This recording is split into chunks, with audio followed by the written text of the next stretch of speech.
भारतीय क्रिकेट नियंत्रण board BCCI ने 28 सितंबर को मुंबई में अपनी बहुप्रतीक्षित वार्षिक आम बैठक एजीएम निर्धारित की है, जो एशिया कप फाइनल के दिन होगी।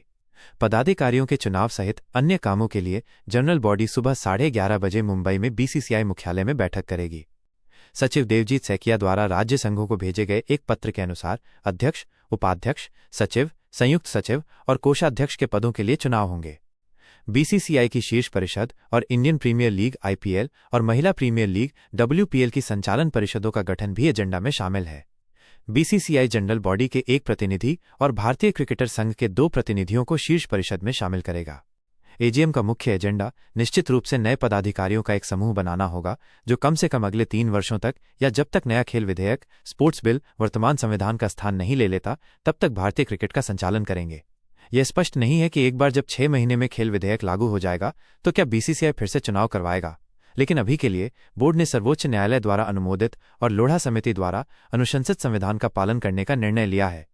अभी तक ऐसा लग रहा है कि सचिव सैकिया, जो केवल 3 वर्षों से पदाधिकारी रहे हैं, पहले संयुक्त सचिव के रूप में और बाद में वर्तमान पद पर पिछले 8 महीनों से -1 और कार्यकाल के लिए जारी रहेंगे, जैसा कि कोषाध्यक्ष प्रभातेज सिंह भाटिया छत्तीसगढ़ और संयुक्त सचिव रोहन गौस देसाई गोवा करेंगे। भाटिया और देसाई दोनों अपने पहले कार्यकाल में हैं और इसी साल की शुरुआत में इन पदों के लिए चुने गए थे। हालांकि यह स्पष्ट नहीं है कि अध्यक्ष और उपाध्यक्ष कौन होगा। अध्यक्ष पद के लिए आंतरिक रूप से एक बड़े नाम की चर्चा चल रही है, जबकि उपाध्यक्ष पद के उम्मीदवार पर तत्काल कोई स्पष्टता नहीं है।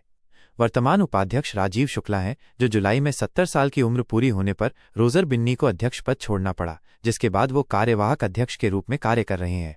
शुक्ला आईपीएल के अध्यक्ष के रूप में एक महत्वपूर्ण पद पर हो सकते हैं, लेकिन ये इस बात पर निर्भर करेगा कि वर्तमान आईपीएल अध्यक्ष अरुण सिंह धूमल के कार्यकाल को कैसे देखा जाता है। धूमल ने आईपीएल का कार्यभार संभालने से पहले 2019 और 2022 के बीच 3 साल तक बीसीसीआई के कोषाध्यक्ष के रूप में कार्य किया।